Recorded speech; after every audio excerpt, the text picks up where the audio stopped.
Welcome to the Relaunch Your Career podcast. I am your host, Leah Lambert, career and interview coach and founder of Relaunch Me, where we help you find the work that you were meant to do.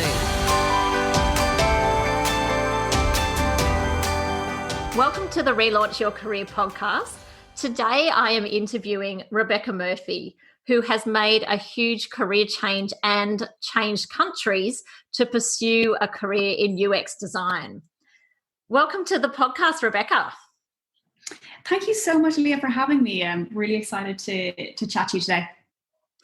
Well, Rebekah, as I mentioned, I did hear your story, and as a result, I just couldn't wait to get you on the podcast because I believe that your story and the decisions you've made would be such a terrific help to people who are considering a career change in anything related to design or digital. So before we get into what you're doing in your current role, can you give us a little bit of insight into how you first started your career after high school?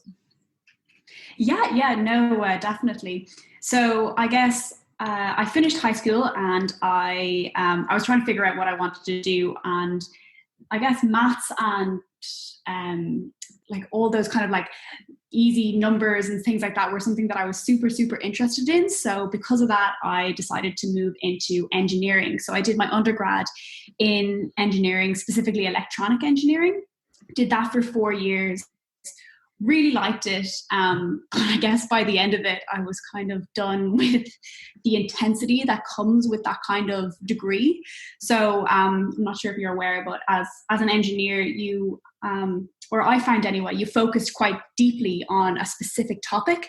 And for me, I wasn't interested in staying in something like that. So I wanted to move into something where I had a bit more variety in my career. So instead of moving into an engineering role, I decided to look into consulting.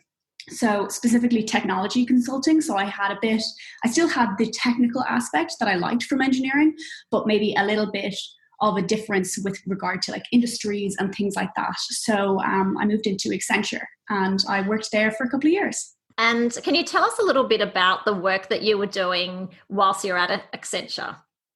Yeah, of course. So it was quite interesting. So I guess I started off in their graduate program, which was, you were a technology consultant working on client-facing projects.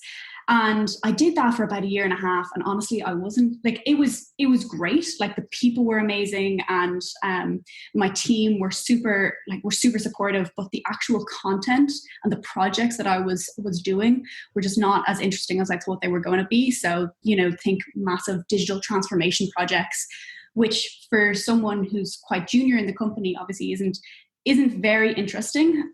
So I guess I wanted to look at for something a little bit more aligned to my interest in technology. So I looked at Accenture's Innovation Centre. So they had just launched their new flagship Innovation Centre in Dublin, in the docks. And there was a couple of roles opening up around for specific teams within data science. And I was like, okay, that's kind of interesting. That kind of hints at, like, touches on my mathsy bits and things like that. So I was like, okay, I applied for that, and then I moved into their innovation center for a more internal role on creating data science products for actually Accenture themselves. And so how did you find that transition? So I guess it was interesting. There was an internal transition, and I think those can always be you'll hear, I guess, they can be easy or hard. So for this one, it was quite easy because it was a similar role. So, I was going from a business analyst role to an agile business analyst role, which naturally progressed into a scrum master role. So for me, that initial transition was fine because I was, kind of jumping into a different team, but doing the same thing. So they were, there was confidence there. People were like, okay, she kind of knows what she's doing. That's fine. We can hire her in. So that was actually an okay transition that initial time. So what did you feel was missing then so you ended up working as a Scrum Master. What did you feel was missing, I guess, from the work that you were doing that led you to then explore other career options even outside of Accenture? when I was working as a Scrum Master, I was working on a team that was solving really interesting problems. But my role in that team was quite high level, I guess. Like I was doing a lot of the project management stuff. I was ensuring that things were delivered on time.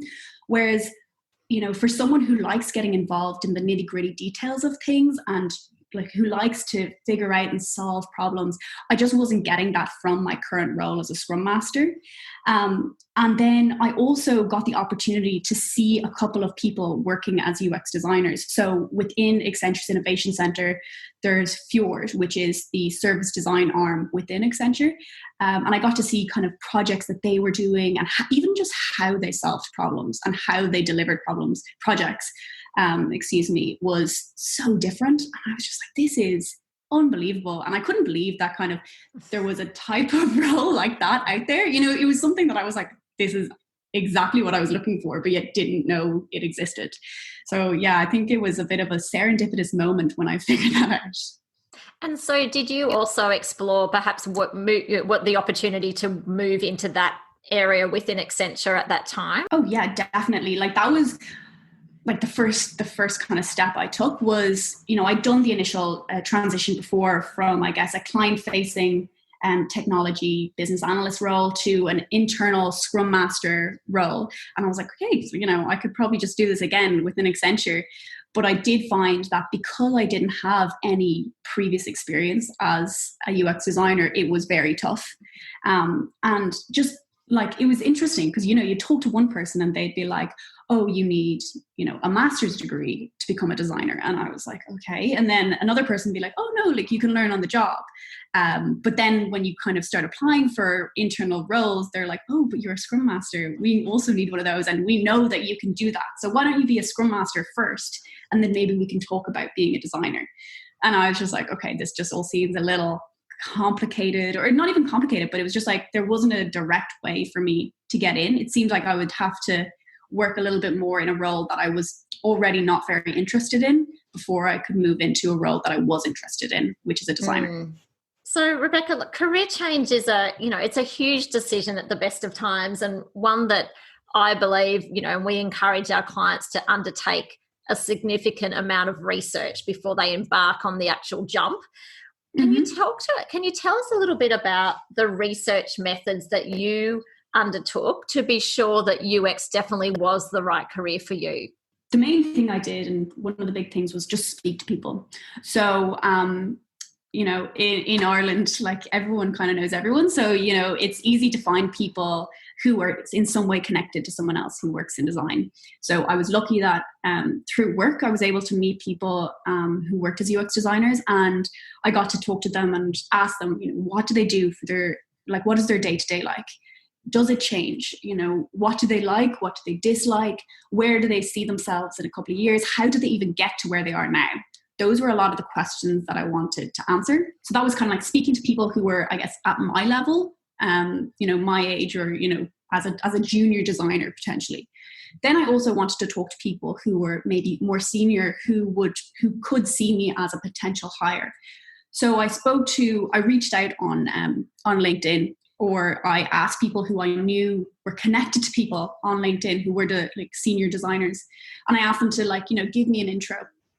And I spoke to a couple of them, and I was like, looking at me and looking at my past experience, is this something that I can get into? And do you think that it could be something that a person like me will be interested in based on the conversations that I had with kind of senior designers? So I guess that was the main thing, talking to people, and then also just trying it out. So one thing I did was, I did a couple of hackathons. I went to a couple of meetups, and I kind of checked afterwards, okay, not really knowing what I was doing, or not really knowing if it was something that I was interested in. Am I still interested afterwards? And I just think that sense check was super important for me as well. Yeah, great. And we talk to people all the times about, having a set of criteria to test and validate against. And I guess some of the criteria might be, does the work energize you? Does it use your strengths? Is it sustainable? Will you get paid enough to do it? Did you have your own set of criteria that you were validating again? Oh, yes, 100%. So for me, to figure out whether I wanted to go into UX design, I wanted to see, is this something that I would want to do for, for a couple of years, for, 5 years, or could I see myself progressing in this career? Could I, like, the day to day, does that excite me? Is that something that I would be interested in? Based on, doing a hackathon, is it something that I could do already? So for example, there's certain parts of UX design that you can pick up on the job, or, you can do with practice. So, interviewing, doing user interviews, doing usability testing, a lot of this, although it comes with practice and experience and, having a bit of knowledge is important. Is it something that, excites you, or you would be interested in doing? And doing those hackathons helps you to figure that out. So I think those were the main things. It's like, I just wanted to know if it was something I liked, but also I wanted to figure out how do I need to get there? So, do I have to do a master's, or, can I go with my current experience, or do I need to do some sort of education course to get in? Was another thing as well that I wanted to validate with people. I just wanted to go back to the hackathons. Mm-hmm. Can you tell us a little bit of, for people who may not know what that involves, can you tell us a little bit about what that involves and how someone would find out about a hackathon and join? Yeah, so I guess for me, I was quite lucky that within Accenture, or like within my team, people were always getting, there was always kind of things like this that were going on. So a hackathon, I guess, is maybe like a 2 or a 3 day event where you are given a problem and you have to try and come up with a solution. And there's, many different types of hackathons. So there could be software developer hackathons where you're actually kind of developing, or like, writing the code and developing it out. And then there's also some of the ones that I was doing was design hackathons, which meant, you were given a problem and then you were told, okay, go out into the world and ask people, is this actually a problem that's worth solving? And if it is, how do you solve it? And then, so you're put into teams of, 3 to 5, depending, and you go out there. So how I found out about a couple of these was through, I guess, like, just different networks. So I was part of a couple of groups within my workforce. I was also part of a couple of meetups. Some of the meetups, they do have kind of longer phased like meetings, I guess, would be these hackathons. I also just started connecting with people on LinkedIn who were, I guess, promoting some of these events. So, if you talk to people who are like product leads or product managers or design leads, they are always a lot of them would be kind of sharing these type of events that would be going on. And I think that's kind of how I would find out about them. Yeah, that is so helpful. And it's, such a huge part of validating career change is undertaking experiments. And, you've just given us some great examples of how you actually experimented to get a taste of whether it is something that you want to continue doing long term. So, Rebekah, you then made a very big decision to leave your family and friends in Ireland and come all the way to Sydney to study the UX immersive course at General Assembly. How did you actually choose that particular course and make that move?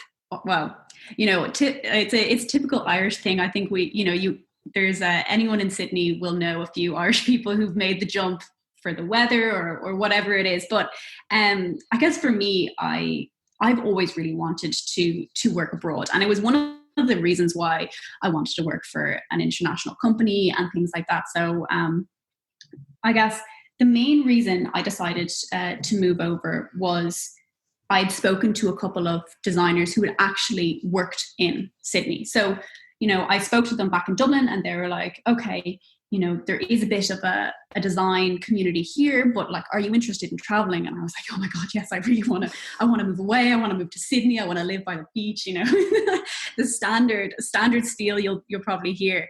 And they were like, okay, great. And then another reason was that none of these design immersive courses were actually in Dublin. So if I wanted to take one of these courses, I had to move away. So the fact that I got, I guess, I could improve my quality of life by moving to the beach or moving to Sydney. And it was also a country that I really wanted to live in. And then also go and try out one of these courses. So for example, in Sydney, obviously there is a couple of these different boot camps. And the reason I chose the one that I did, which is the General Assembly UX Design Immersive, was through recommendations.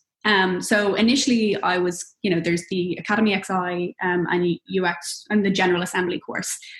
And I was looking at the two of them. I spoke to the two different course directors, I guess, and so I guess they kind of had quite similar, they're similar courses.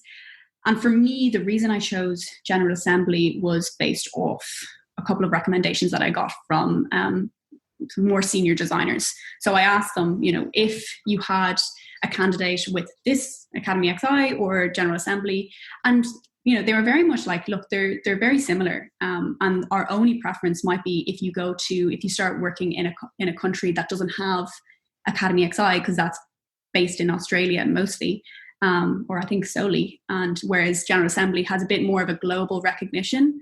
That's why they said to choose the General Assembly course. So that's why I chose General Assembly. Okay, look, I'm going to ask you some more questions about the course in a minute. Before we get into that, I mean, I can imagine, when we talk to people about career change, there's a lot of fear associated with, actually making the jump. And I think that's particularly so for people who are working in a big company somewhere like Accenture, which is everyone else, thinks you are so lucky to have this great job and you're in this well-known company. I mean, I can't imagine how your friends and family would have reacted when you told them you were quitting Accenture to move to do a course in Australia. Like, how did they react? Oh my God, yeah. My poor friends and family, well, first of all, they had no idea what UX design was. So I think they kind of thought that I was gone a bit crazy or something. And they were like, you want to be a you want to be a designer? What does that even mean? And you want to move halfway across the world? Like, what? So yeah, like that was a big shock to them initially. But then when I guess I'd been talking about it with, my mom, for example, for a while, and she knew I really wanted to travel and I really wanted to move and live somewhere else. And the idea of UX design, I guess she had a bit of confidence in me where she was like, look, you're not going to just quit your job and move across the world for some random idea, or you've done a bit of research. And she knew that because she had seen me going to all these, coffee meetings and doing all these different meetups and things like that. So she was like, look, you've done your research. I'm sure you will be fine. And also you have a bit of experience behind you that if you ever need to, you can always jump back into it.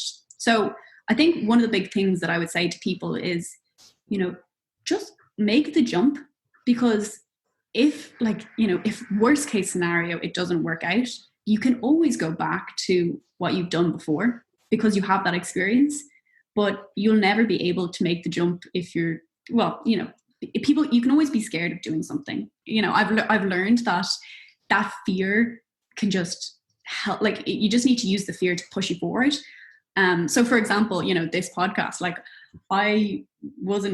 I've never really done podcasts before, but you asked me to come on, and I was like, you know what? It's something that I've never really done before. I think it's really important to try, and you just got to do it, because otherwise, you'll kind of you'll sit back and look back about 5 years later and be like, Jesus, if I'd done it then, where could I be now? And you never want to kind of think about it in that way.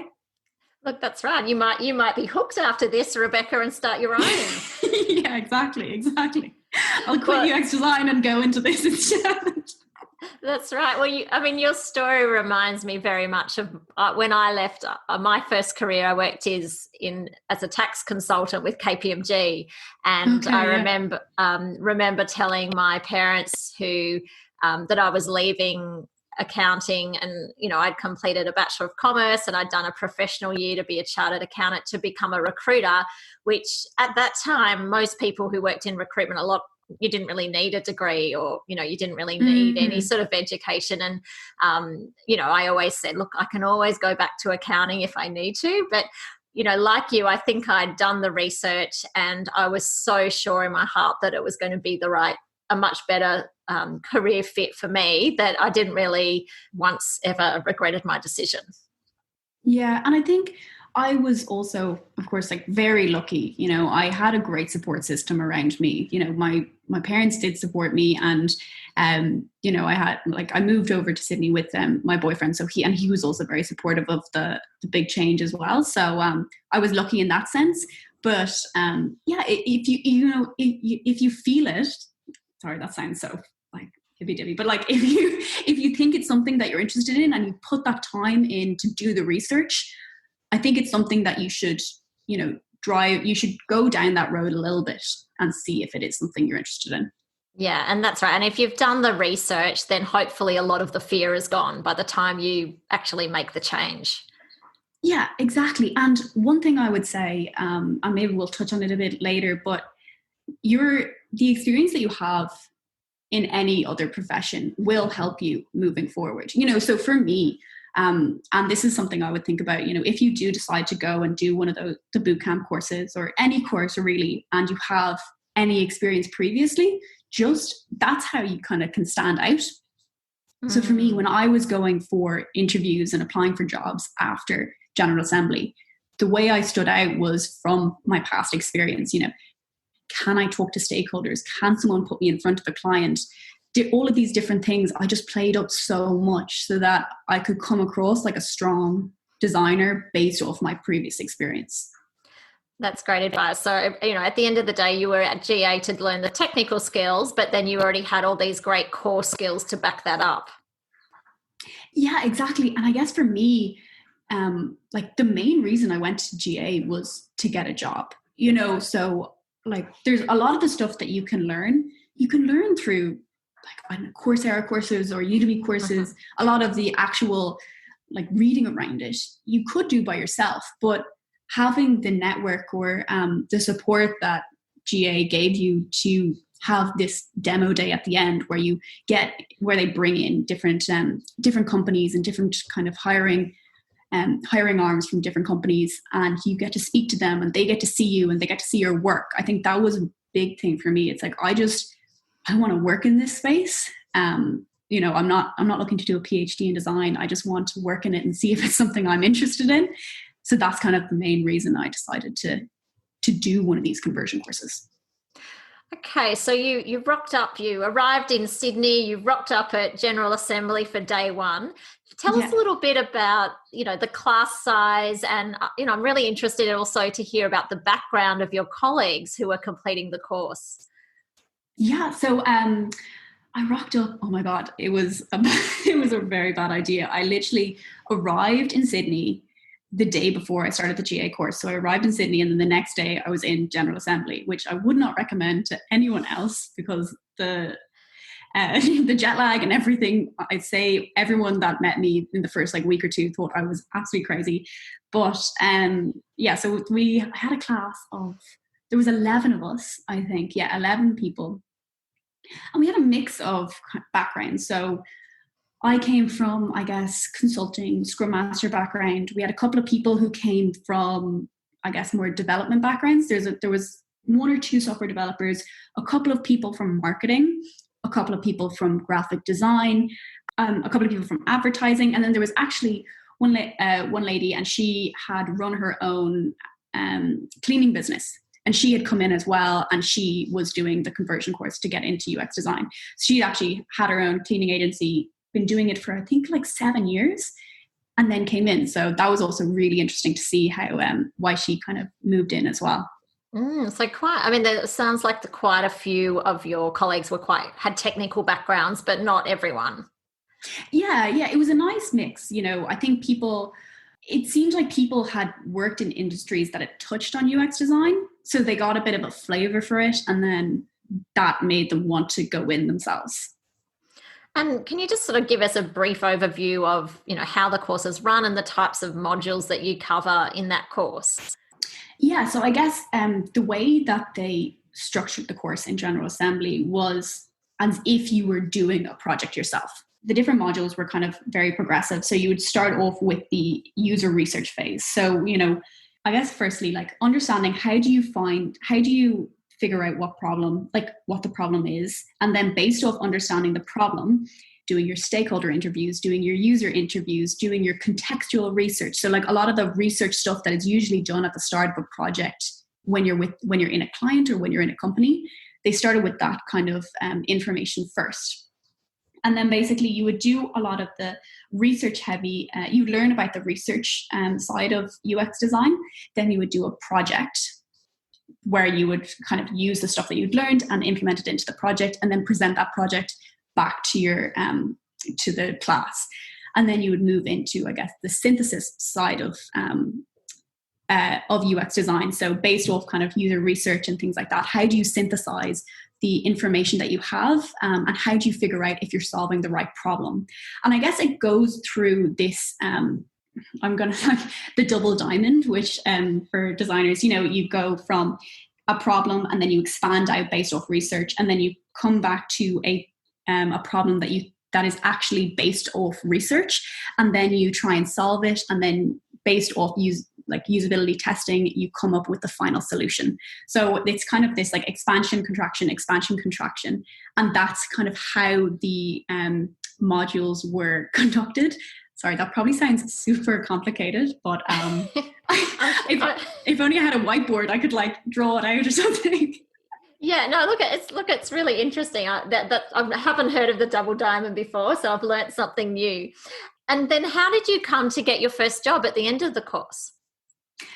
So I was very lucky. How I met, so Adam Faulkner, who is the director from Blue Egg, he came to our careers day. So at the end of the General Assembly course, you have a careers fair where people from different companies come in and they can look at your portfolio and they can ask you questions about your, what are you looking for in a career and in a role and things like that. And I actually met Adam, who is from Blue Egg there, and he, I guess, kind of did not an informal interview, but we had a conversation. We had a chat about where I had come from and what I was interested in. And based off that, he called me back in for a second round interview. And then off that, he offered me a job. So I was actually really lucky that based off the careers day from General Assembly, I got my role. Yeah, fantastic. And tell us a little bit about what Blue Egg does. Yeah, so Blue Egg is a design agency, and they're very focused on the user research side of things. So creating or making design decisions based off research and creating solutions based off that. So we work with a lot of universities, and we've also worked within the financial services sector. And what other companies have I worked on? I've done like three different projects. And also I guess software as a service as well. So working with companies that provide digital services for their users. And I guess it's really interesting because we're a small agency. We get to work on a lot of different types of projects. So the current project that I'm working on now is so different to my initial one, and that's also the main reason why I wanted to get into UX design, because my first, the project that I just finished was very UI intensive. So, trying to make pixel perfect pages for a client, whereas the one I'm working on now is very research focused. So it's trying to understand, like doing user interviews. So talking to a lot of people, trying to figure out like the problems that they have. Are these kind of global problems? Are these problems that most people would have, or are they specific to a certain individual? And I guess going from, looking at like creating digital mock-ups on a screen to doing face-to-face, or I guess through Zoom now, interviews with people, it's a nice balance, which I think is really good. Is there a typical day that you could sort of describe the types of tasks and what you would do, throughout the day, whether it's meetings or research or sort of more technical work? Yeah, no, definitely. So I guess, like as you said, it does vary, but this variance is, I guess, more weeks, or you could have a couple of weeks doing similar tasks. So for example, at the moment, like my day to day, you have a check-in with the team in the morning to see how everyone's going, and what, like, if there's any challenges or if anyone needs any help with any of their projects. Then you jump off that and you start working on, for me, we're starting to do user interviews for our client or for the project that we're working on. So figuring out, okay, what's the script? So like, what are the questions we need to ask? What are the tasks that we need to get users to do? So for example, we're trying to look at a website and see if people can find things on a website. So if you're looking on ASOS or The Iconic, can they find a green dress, or can they find like blue shoes? And creating these tasks to try and find them. So that's that's kind of in a nutshell what we're doing in our current project. So that's kind of the thing we're doing. And then a lot of the time you're working with a team and you're working with a client. So, talking to your client and asking them for all the relevant information, getting that and putting that into the work that you're doing. We're also doing a presentation for our client then on Friday. So making sure we can have everything ready for that. And, like we practice that, and we can, we do have all the questions and answers that we need ready for that. And I think that's also an important thing as a designer, is not only being able to do designs or come up with good solutions, but also being able to communicate them back to the client is super important. And it's something that I don't think I understood that communication was important, but I think communicating your designs back to a client. So if a client asks, like, why did you put that there? Like, we want it there. Understanding how to say, well, based off, 6 of your users couldn't understand why certain things were in a certain place, and being able to say that to your client in a way that's not going to tell him he's wrong or he or she is wrong is super important.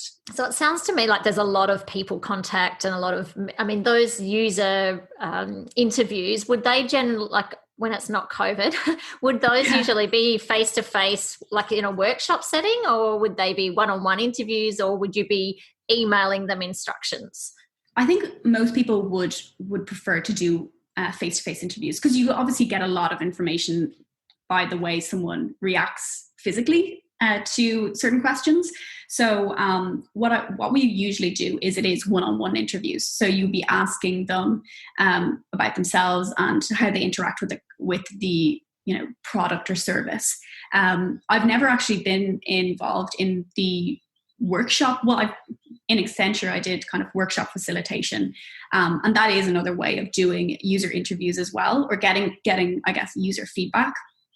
But yeah, having that in-person thing, that in-person contact is super, super beneficial. So it has been interesting through the pandemic, doing it in a more digital sense. And often when someone Googles UX designer, we see a photo of people standing in front of a whiteboard with lots of Post-it notes. Yeah, that's what we do. Can you explain what you're actually doing with all those Post-it notes? Yeah. No, that's it's so funny. I think it's it's such a generic kind of photo that you have of people. And then also when you kind of start whipping out your Post-it notes in front of people that have never worked with a UX designer before, everyone's like, what is she doing? Like, sticking Post-its everywhere. But yes, so as a UX designer, I think one thing I've learned is that obviously working in a digital space is super important. But so like being able to kind of, create up mock-ups online and things like that. But actually like sketching and writing up like Post-it notes is super, super beneficial for just trying to figure out what the problem is. So for example, you do your user interview. The user tells you what their main pain points are. Like, so what do they struggle with? What do they like? What would they prefer to have as part of the service? And then once you finish that, you like come together as a team and you start like writing down on Post-it notes what the main points were from that interview. And then once you have all the interviews done and you have all the Post-its written out, which can be like hundreds, you then start like throwing them up on the wall and grouping similar ones together. And this helps people And this is part of the synthesis section, which I was talking about before. And this synthesis basically helps you figure out what are the main themes that are coming out of this research. Are there actually, two main reasons why people aren't using this product? Or are there, 5 issues or, benefits that people just love and that's all they want to see in the product? And using your Post-it notes and using and sticking them up on the wall helps you to kind of just visually see in one space where like what those themes are. So I guess that's kind of in a nutshell what you see when you see those pictures taken. No, well, thank you for explaining that great mystery, Rebekah. That's very... So in your experience working in this area, what particular skills and attributes do you feel are most helpful for someone to be successful in this area? Well, one thing I would say is there's not just one type of designer. As a designer, there are so many different like avenues and roads you can go down and you can specialize in. So you can be, a really good researcher, or you could be a really good, high fidelity prototype, creating the kind of the hi-fi products. But I guess for me, what I have found anyway in my experience is being a good communicator. I think is a really important skill, or something that I have definitely seen to be very important when you're working on client projects. So I work in an agency, I work with clients. So being able to understand how I can tell them in layman's terms why we should do a certain thing or why we should change their product to be a certain way is really important. I also think the second thing that's super, super important is being able to receive feedback. So for me, where was I? I was like, oh yeah, it was back when I was in GA and I was like creating my first ever, wireframes or something like that. And I was, I put them all together and I spent loads of time on them and I didn't want anyone to see them before they were like pixel perfect. And then I showed them to someone and they were like, Rebekah, well, you kind of completely missed the point on this and you really should have done something like that. And I was like, no, this is perfect. This is fine. Like I've already spent so much time on it. And it's like, if you're not receptive to feedback, it can be very difficult as a UX designer. And it's also quite, it's difficult to hear if the thing that you created isn't good, or not even that it's not good, but it's just not correct for the target audience. But I think it is something that you need to learn to be able to do, because it just then helps to ensure that what you create is usable. Very interesting. And I probably wouldn't have expected that second attribute as something, it's not something you would typically think of. So that's really helpful. I mean, I can hear in your voice that you are pretty energized by this work. Yeah, I love it. Why do you feel that this area of working in UX is perhaps a better fit for you career-wise than what you were doing previously? I think because it's a mix of all the things that I really like from my previous jobs. So I get to solve problems, which is the main reason why I did like engineering and different things like that. But it ensures that I'm solving the right problems because I get to talk to all these people, which is like the social aspect that I really, really love. I literally get to follow people around sometimes, and see how they do their job, which I think or how they work with a product or a service, which I think is really interesting. As well as that, like I also get to see all these different industries. Like I've learned so much about so many random industries that I never would have learned about if I hadn't been working as a designer. And I think that constant change I guess that steep learning curve at the start of a project is something that I weirdly really like. I like to get to understand a new industry quite quickly. I think that's kind of cool. So I guess that's kind of the main reasons why I really like it. And also just like working with your hands and working with a team. So, you're like sketching something out and you're creating something new and it's all kind of exciting in that way, or I find it exciting anyway. Often people feel that anything that's design focused is perhaps working very independently, but, this role sounds like there's a lot of people contact. Yeah, I think, well, like for me anyway, I think working as a designer is super collaborative. And it's one of the reasons why I really, really like it.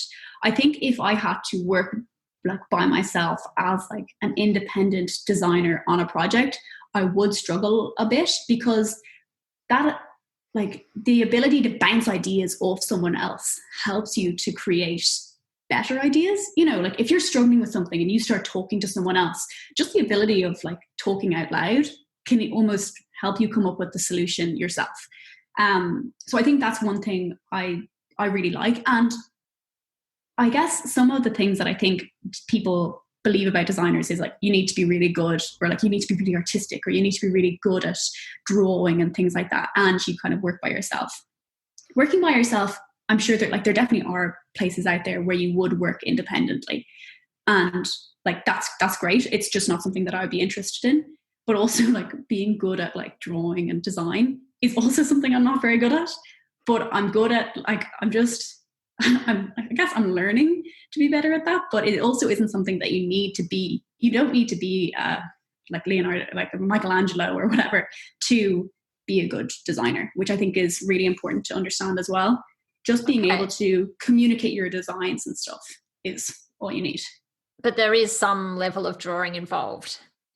Oh yeah, but if you have ever seen, like I can send you some of my sketches, and they will make no sense. But you know, it's just to help you wrap your head around something, and like, you know, it'll be a couple of boxes. So say if you're creating a new app to buy clothes on or something, you will have like a big rectangle and then little rectangles in it. It doesn't need to be a 3D image of like all these different cool shoes that you're going to be selling. It just needs to show the functionality of how you buy a pair of shoes.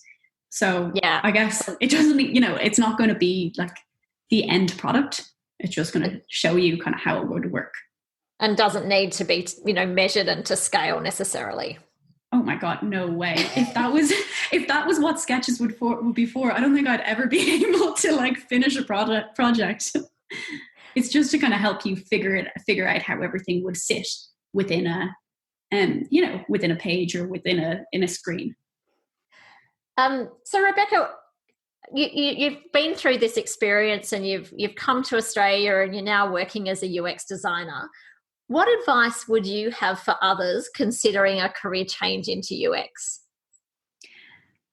For me, my advice would be do your research.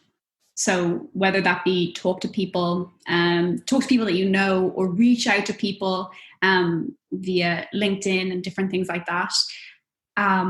Try a couple of quick courses online. So, there are all these free different courses that you can get on Coursera, Udemy, or, doing a hackathon or going to a meetup just to see if this is something that you'll be interested in doing. So I think making sure that you do your research first is super, super important. Because then I think it gives you the confidence to then go in and make the jump, which I think for me really, really helped. And then honestly, I would just say, just do it. Like, just try it and see if it is something that you want to do. And, worst case scenario, you go back to the role that you're currently in now. But best case, you're now in a role that you love and that you're going to stay in for, you can see yourself like flourishing in, which I think is what everyone really wants.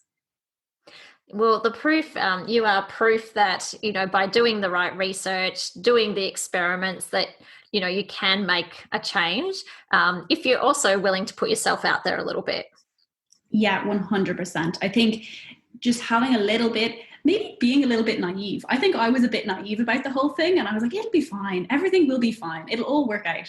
I think having a little bit of that naivety kind of helped, because I remember halfway through the General Assembly course, I literally took a step back and I was like, what the hell have I done? I'm literally in a country I don't know anyone, and I'm doing something I don't even know if I can get a job in.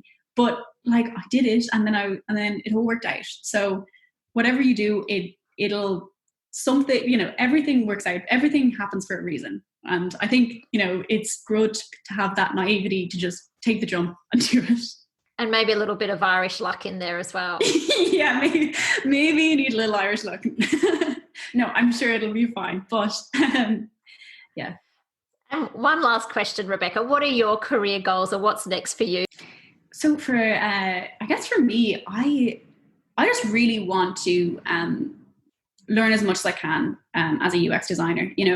As I mentioned, there are lots of different avenues you can go down, and I think I'm still trying to figure out what type of designer I want to be.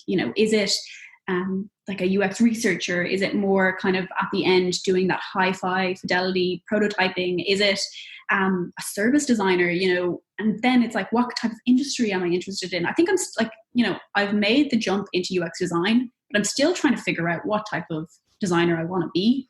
So I think I'm going to be spending a bit more time trying to figure that out, and then just improving my skills in that area. Everyone says, you have a T-shape, you're kind of T-shaped. So you have a breadth of skills that you're good at. And then you have those deep lines of areas that you, I guess, are very, very knowledgeable in. So I guess for me, it's trying to figure out what areas I want to spend the time like digging deep into. Well, look, congratulations on what sounds like a very successful career change. I'm delighted that you came on the program, and I just feel that your advice and your insights is going to be so useful to the listeners, and I have learned so much. I finally know what all those Post-it notes are all about. So thank you. No, don't worry. I think it's it's very funny. I keep saying, oh yeah, communication is a really big thing. So hopefully I've communicated that properly, but I'm sure there might be a couple of question marks, but sure, that's what Google's there for, I guess. But yeah, if anyone has any questions or is interested, you can leave my contact details in the show notes. Well, thank you, Rebekah. It's been a pleasure, and I wish you well for the rest of the year. No, thank you too, and good luck with everything at the moment and in the future, Leah. Thanks, Rebekah. I hope you enjoyed this episode of Relaunch Your Career. If you did, please subscribe, share with your friends, leave a review, or connect with us on social media at Relaunch Me Career Consulting. If you have any questions about the episode or the work that we do, then contact us via the website relaunchme.com.au. Thanks for listening. Have a great day.